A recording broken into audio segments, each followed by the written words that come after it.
everyone, welcome back to Connect HR Hangouts. It's your favorite host, Babi Mawela. Thank you for everyone who's been watching our episodes. Please don't forget to comment, like, subscribe, and click on the notification button to receive notifications every time we upload a new episode. Thank you for tuning in. Today, we've got a very phenomenal guest. She goes by the name Brigitte Da Gama. I said it correctly, right? Perfectly. Oh, amazing. Please tell us who Brigitte is, where she's from, and where is she now? So my name is Brigitte Da Gama, as you said so well. Thank you. And I don't want to give you a whole autobiography, Please, we've got time. but I was born and raised in Johannesburg.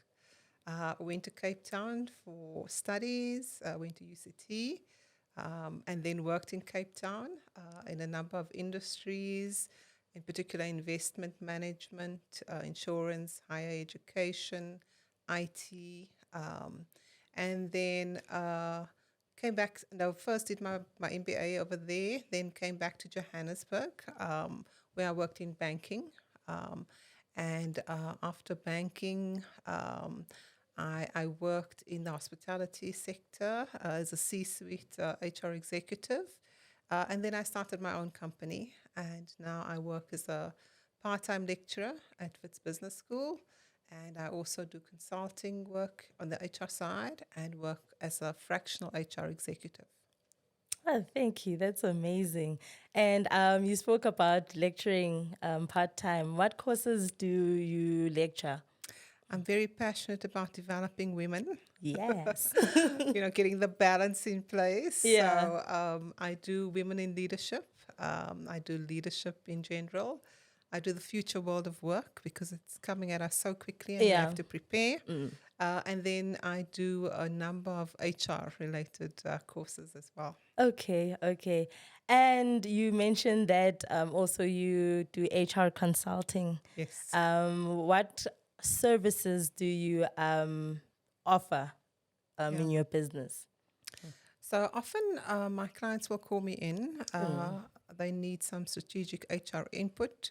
They'll call somebody like me in, and then I'll partner with them, working as a fractional HR executive. So I'll help them define the people strategy in the organization.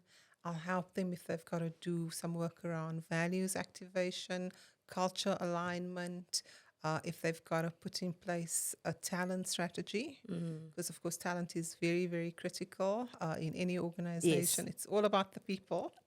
I have to tell you. And any general HR assistance that they need, they'll call somebody like me in. I work at a senior level. Yeah. So when they need that kind of senior input, they'll pick up the phone and call me. Okay. We are blessed to have you, by the way. Thank you. I'm delighted to be here. Yeah. And so I'm more curious now about the current HR trends. What should we be looking forward to from now going forward?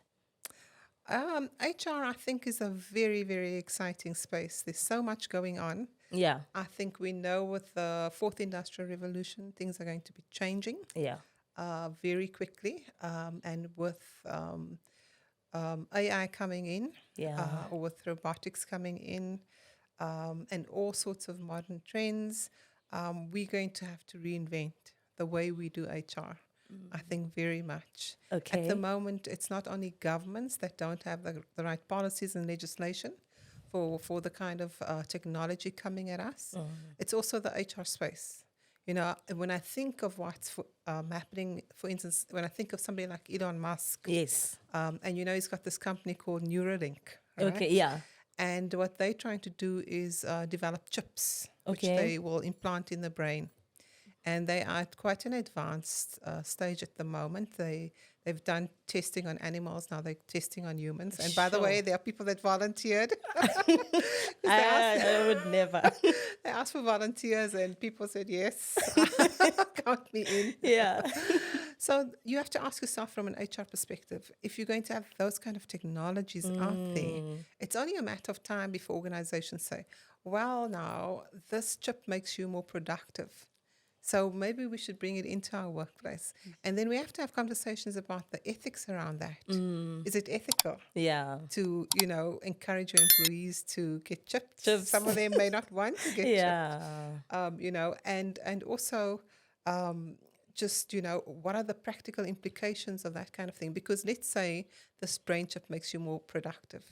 So now we're designing performance management systems. Yeah. How do you assess somebody's performance? What proportion of the contribution is due to the chip, and what is maybe innate, just like talent or a fantastic work ethic? Yes. And what will happen to employees who choose not to go down that path? Will their performance be below par? And again, what are the ethical considerations around something like that? So there's a lot coming at us. It's a very fascinating time for HR. One of the things that I find very, very good in terms of the future is we're seeing new trends around the type of leadership that people want. They're saying with all this technology coming in, we need a new type of leadership in the workplace. And it's very much grounded around empathy. They're calling for an empathetic type of leadership. That's going to be the trend for the future. And for me, that's very exciting because it will hopefully make the workplace a nicer place for all of us. And then, sometimes when we touch on concepts like this, like ethical leadership, people think it's like so esoteric, it's so, out there. But actually, if you look at a company like Microsoft, they have built their entire business strategy around empathetic leadership, the entire business strategy. And if you go online, you can go onto YouTube and look up the CEO. He speaks about this openly in the public. He said, this is how we designed our strategy, because if we can sort of encourage a certain degree and level of empathy, we know when we design solutions for our clients, it's about doing it from the perspective of the client, you see. And using this strategy that is brought in, they have become like a $2 trillion company. So very, very successful. So those are some of the trends coming at us for the future. It's an interesting time, but it's going to be a very challenging time. And we're going to have massive amounts of change as we all try to adapt to this new way of doing things. Yeah. And sure, this is very interesting, actually. I actually haven't heard of this before, so I'm like excited. And move to HR. For those that are not in HR, move to HR. Exciting times await. Told them. I've been telling them. Thank you. And so I'm just judging the South African people, just to call it that. And do you think, in your opinion, are we ready for what's coming? I was like a very, very senior HR executive in a large multinational organization. I had the privilege of going to benchmark my work. I went to the UK. I went to Canada to benchmark my work. There's one thing I want to say to the South African HR community. You don't know how good you are. You really don't know. We have the perception, because we're right at the tip of Africa, that maybe we're not up to par. That is not true. We are very, very good. We are on par, and in some instances, we are even better. So, being in a country like South Africa with such an extreme and uncomfortable history, it shapes us. It shapes us. It sort of like grows us in a way that other countries that have had it easier don't get the opportunity to get that kind of exposure, that kind of stretch, that kind of growth. So are we ready in South Africa? I would say definitely yes. And it's not about being complacent, because you must never be complacent. It's also about just looking. I mean, I saw, I think it was 2 days ago, I think it was Smile Radio, that circulated an article about this group of kids from Cape Town who went overseas. I don't know if you saw that, to participate in a technology challenge in the US and won gold. Oh, okay. Yes. And really, the people I interviewed for this particular article said all the information you need is out there. You can actually literally these days train yourself off the internet Mm, if mm. you really want to. So there's no reason for us to be left behind. Yeah. One of the things I participate in, so I believe in living a balanced life. Mm. So sometimes you need to be working, you need to be like growing your wealth and your well-being for yourself and your family and contributing through your work. And then it's also about volunteering. It's important to have that kind of balance. Yes. As a Yes. South African in particular, because as we know, we've got a lot of challenges around inequality. So part of my volunteering is on a subcommittee of the BRICS Business Council. Okay. And the subcommittee looks at skills development, Yes. and technology, and making sure that we're ready for the advanced technologies that will be required of our economy into the future. As part of the initial 5 BRICS countries, because we've only expanded since January. Yeah. So every year we have a skills challenge, and we have youth from the 5 countries coming together and competing. They compete on robotics. Okay. They compete on programming.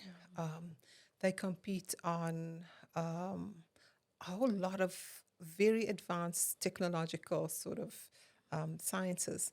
And last year we had 12 categories. And it was so delightful to see South Africa take gold in 4 of those categories. Yeah. Okay. Because, yeah. whenever you think, oh my goodness, we have to compete in technology against China. Oh my goodness. Where do we even start? Exactly. We have to compete in technology against India, against Brazil. No, against Russia. South African youth will amaze you. Yeah. They will amaze you. They will amaze you. Mm. So I think there's a lot being done to prepare us for the future. Okay. There's no time or space for complacency. We all need to continue the push for what is going to be needed into the future. I was so delighted last year. I got invited by this. It's a free university. I don't know if you heard of the Maharaji Institute. I think in the news, I could be wrong. Yeah, I think you could have. Anyway, so they invited us for breakfast, and then they started telling us about the work that they're doing over there. And some of what they're doing, in the IT security space for the banks. Okay. They didn't have enough IT experts. And of course, if you're a bank, security is very important. Of course. Everybody's trying to break in and get to the money. Yeah.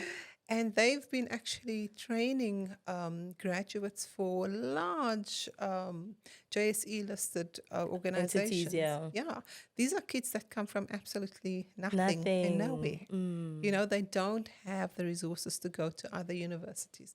So they come to this particular one. They may be given some chores. They'll pay off for, what they owe. Typically, the university would fundraise so that their fees would be covered. Etc. And then they graduate and then go and work for large corporates. Sure. In places like the banking sector. That is incredible. Yeah, that's a good way to start your working life, and also to, take back some wealth and resources to your communities. Sure, there's a lot going on in South Africa. It's insightful, actually, because, we sitting here and we are limiting our people. And I was thinking we're not that advanced, but this is a great insight that you've just shared with us. So thank you for that. And touching on skills development, because one of our biggest clients is a skills development agency. And we are very close, and I think we'd share the same sentiments regarding youth development. Yeah. So what I'm trying to get at is, are we including the disadvantaged youth enough in such initiatives that you've just mentioned now? Are they included enough, or is there a lot of work that we still need to do? I would say that I know certainly from the work that the BRICS Business Council does, that we try to design it in a way that it doesn't matter what your background is in terms of wealth and so on. If we have to fundraise so that we can try and organize laptops, that's what we'll do. Okay. Because, else the playing field is not even, because some kids may have laptops and others may not. Yes. And also the software sometimes that is needed to partake in these challenges. I know, for instance, last year we spoke to the Chinese and they gave us some software that our kids needed. Okay. And then we won that particular competition with their software. That's awkward. Yeah. And then later they asked us for a rematch. Yeah. So I think certainly as far as the work that's done in the BRICS Business Council, attempts are being made. I do think the inequality problem in South Africa is so large that we probably need to do more. Yeah. You know, I don't think we must be complacent about that, so that everybody has access. One of my dreams, if I may share, Please. has always been, you know, if to create a kind of forum where we get HR thought leaders and HR leaders together, and where we kind of like develop a strategy for developing people, in particular people, unemployed youth, because we know that's like one of the most vulnerable groups in our country. And a lot of the reason why they're not getting work is because they don't have that exposure and that experience. Exactly. And then once you have a couple of years under your belt, your probability of being employable just jumps very, very much higher. So yeah, I think we could do more. I think, but I do, from some of the work that is being done, I do observe that they are attempting to make sure everybody's included. Yeah, definitely. And the information that you're sharing with me, to someone who is not privileged like me to just go on the internet, how can they get access to this information? Like what we do with the BRICS, so we obviously have a LinkedIn page. Okay. But over and above that, you know, when we were hosting the Skills Challenge, because South Africa was in the presidency last year, and we were hosting the Skills Challenge, we actually went out. We went onto TV. Some of our committee members went onto TV. They went onto radio. They said, please apply, please apply. There's a test you can do online. You can do it on your phone, etc. And then, you know, we took about, our first intake was about over 500 people. Is it? Yeah. Yeah, okay, okay. So that's the approach that we took. Yeah. Okay, all right. And you mentioned AI. And when I think about AI, I get very uncomfortable because to a certain degree, maybe it's a misconception on my end that it's making us a bit lazy to a certain extent. So in the space of HR, do you think that is a potential risk, the use of AI? Is it going to eventually do away with people, as HR is people? Those are the fears that I want to assess, and that's why I'm saying maybe it's a misconception on my side. What are your thoughts on that? I think that one of the most important, when we speak about the future world of work, one of the most important sort of strategies you have to have as an individual is that you must take ownership and responsibility for ensuring that you keep your skills current at all times. Because if you don't do that, you will most definitely be left behind.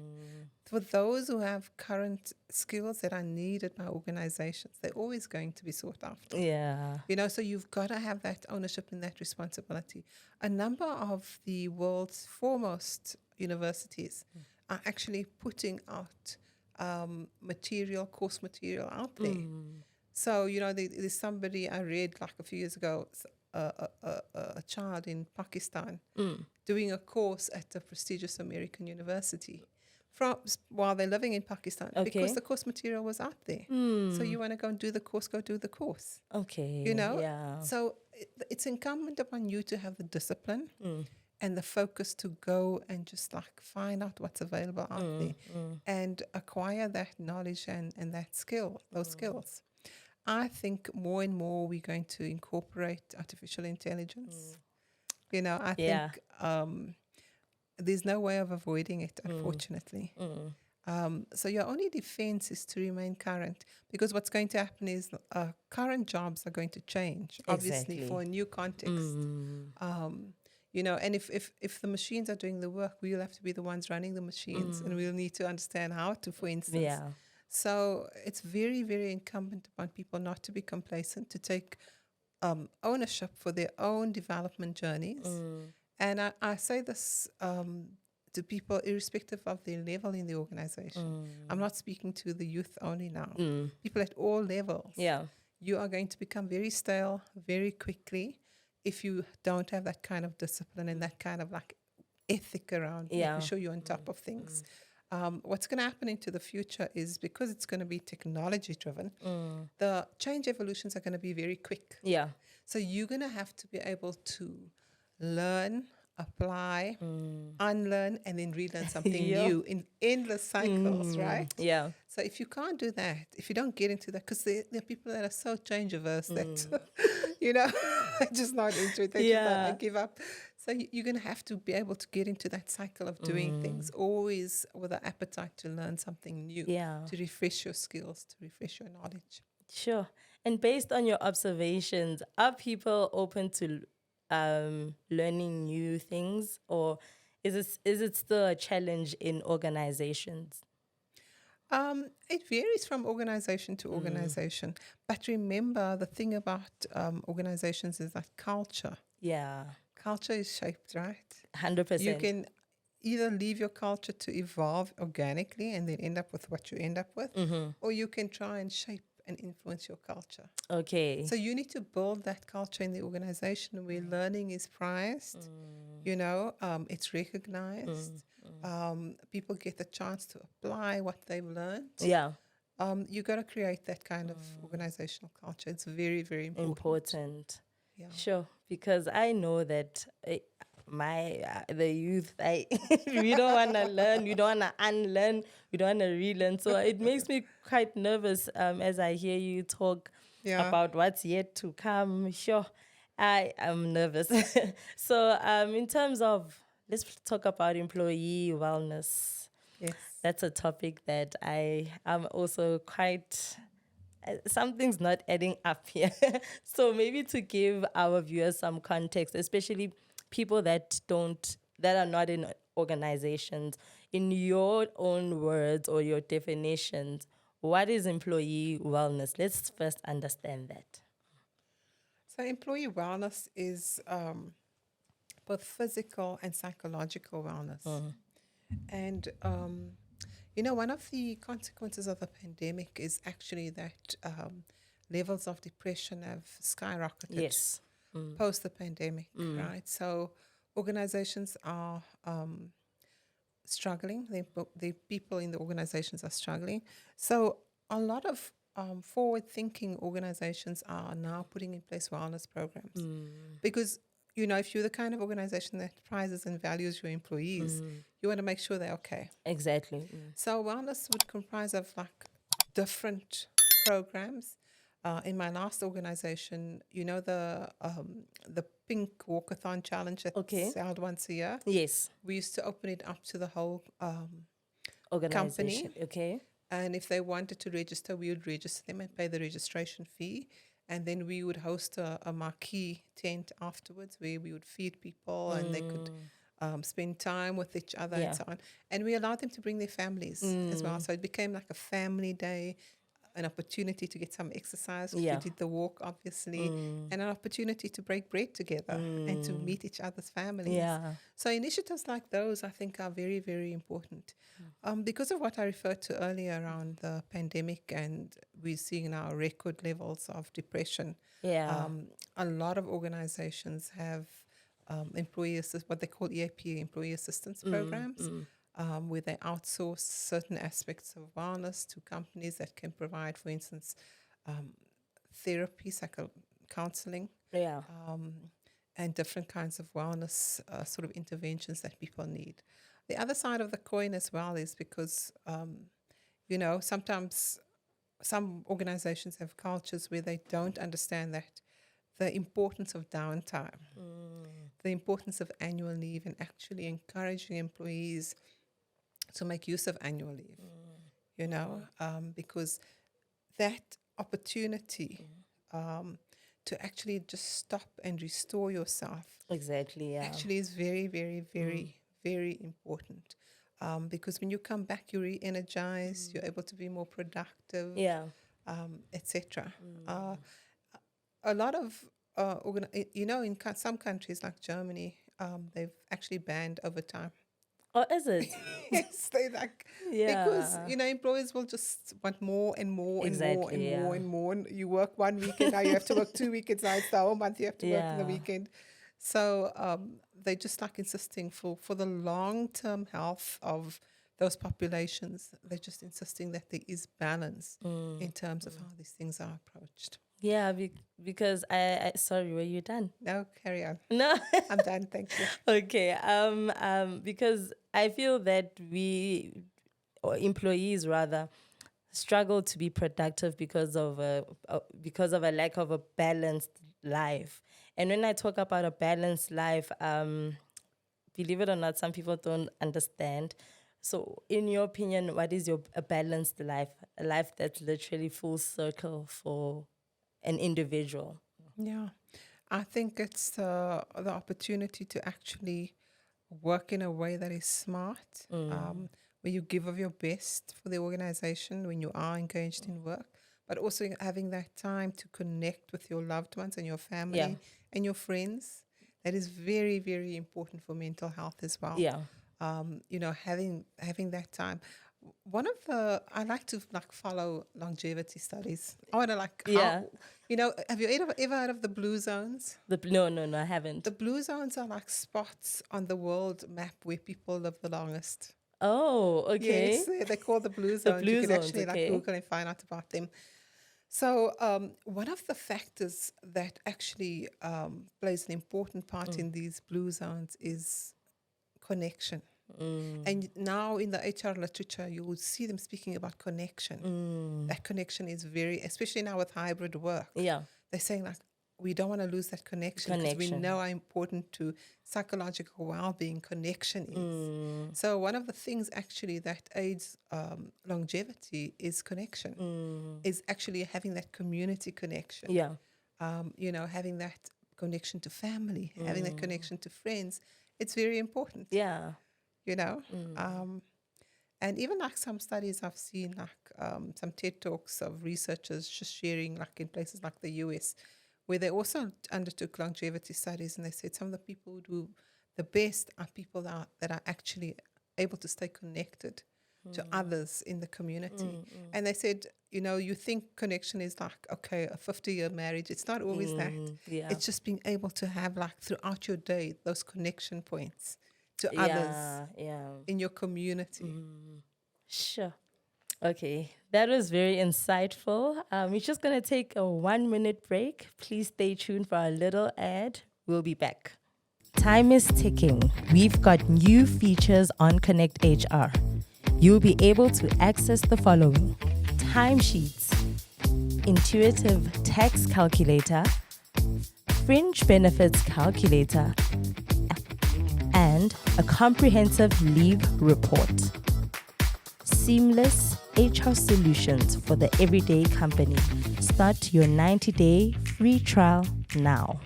So I'm now interested also in leadership, because I know that this is where you thrive. I'd like to know, what are the new trends that are upcoming rather, in terms of leadership. Um, Definitely a more human-centric type of leadership. Yeah.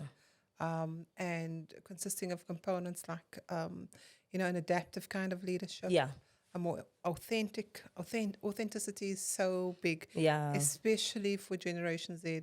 They really don't want any fakery around them. Yeah, no, they are special kind of people, but we love them. They want authentic leadership. Yeah. That's what resonates with them, and empathetic leadership. Yes.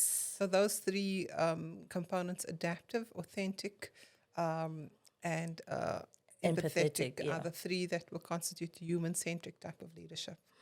And we are going to have to be deliberate about that. Yeah. And for me, I'm very curious to see like how things change. If you look at, for instance, who were your traditional CEOs in a place like South Africa, Yeah. it's usually people who followed the finance track, Yeah. or sometimes an engineering track. Yeah, true. Very like technical STEM kind of backgrounds. And now we're speaking about human-centric kind of leadership. So who are the people we're going to be recruiting into these leadership positions into the future? I think it's going to change because we're going to look for different kind of qualities. Yeah, I agree. Yeah. I agree. Another trend that's coming through quite strongly, I don't know if you've heard of ESG. No, actually. I actually heard it for the first time from you. Okay. Yeah. So it was coined by the World Economic Forum, Okay. and it stands for Environment, Social, and Governance. Okay. And what they are proposing is they're saying that companies need to be measured on these three pillars. And obviously, under each of these pillars, there's an explanation and the criteria that you have to meet in that particular pillar. So the S stands for social, which is like a people pillar, Yeah. right? The environment we all understand, Yeah. with the crisis around the environment. And then, of course, governance is always important. So in the social component, it's all about people. It's about treating people fairly. It's about understanding that as a successful business, you can't only be profit-centric. You also have to be people-centric. Yeah. You got to have that balance in A balance. place. Yeah. So leaders who can understand that kind of language, that kind of ideas, those kind of ideals, those are the kind of leaders we're going to be looking for into the future. Sure. It's not going to be, good enough to be excellent, a CFO and an excellent accountant. Yeah. You're going to have to be able to show some human-centric kind of leadership as well. So it's not going to be only about technical skills into the future. It's a different kind of leader that's going to rise up and that we're going to be looking for in organizations in the corporate world. Sure, that is interesting. And what advice would you give to young leaders, upcoming leaders? I know you've shared some trends and what we need to look forward to, but just a light-hearted advice to upcoming leaders. What would it be from you? I'll say to Generation Z, I think they get a hard time. They do. The millennials have stuff to say about them. My generation, Generation X, has stuff to say about them. Yeah. Everybody wants to give the Gen Z a hard time. But I actually think, I heard on a podcast, it's called Diary of a CEO. Yes. Our CEO actually watches that. I also watch Yeah. it. Stephen Bartlett is the host. That they're predicting, and I nearly fell off my chair. Yeah. Gen Z. Now remember, Gen Z, those are the guys coming into the workplace now that we're all worried about because we say they have no social skills. They have no social skills. They grew up on social media, not interacting the way we're interacting now. So they don't have social skills. But there was this kind of futurists. He's a relationship expert on that podcast. And he actually said that they're predicting Gen Z, they're going to have the longest marriages of all of us. That says a lot. How is that possible? Yeah. So I would not underwrite or undermine or undervalue Gen Z. Yeah. I think they're going to surprise us. I think they're going to surprise us in ways that are very, very, very good. Yeah. I also see a lot, in terms of them just rejecting some of the old ways of doing things. True. They no, we don't want to mess up the environment. We want to be responsible around things like that. We do want to live in a world where everybody around us has the basics in terms of needs, the basic needs being met from a financial perspective. So we do support a minimum wage. So it's appropriate that people can at least live. Yeah. If you're working full-time, you should be able to at least live. So I would say to Gen Z, I know they give you a hard time, but I really believe you're going to surprise us in very, very positive ways. Sure, I love that. And you seem like you're a great leader. I can feel your aura. I can sense that You're very kind. Yeah, you're kind and welcoming. And what in your experience, what shaped you to be a great leader, the great leader that you are? I've had the fortune of being in the world of work for many decades now, and I've learned. I've made mistakes and I've learned from them. So when we look at a career, it's not going to be perfect. You're going to make mistakes. But, those mistakes are only wasted if you don't learn the lessons required. Yeah. So I've learned, what works, what doesn't work. How can I do better? So having that humility to be able to take feedback when it's given, whether it's by the system, by colleagues, by people who work for you, and learning from it is very, very important. Sure. Like, I wish we could keep you here. I wish we could keep you It's been here. lovely, Yeah, lovely interacting with you. And just to show you some kind of appreciation, we've got a little gift for you. Oh, Just you're to very say kind. thank you for your time. We know you're very busy, but you made time for us. Here's just a kind gesture. Thank you. Oh, Thank you. these are so beautiful. Thank And I'm you. such a flower person. Yay. So I love this. And thank you for the gift. You're most welcome. I really appreciate it. You're most welcome. I really wish your podcast all the best. I hope you go from strength to strength. Thank you. Really, Thank I you so enjoyed much. this very much. Thank Thank you. you for having me.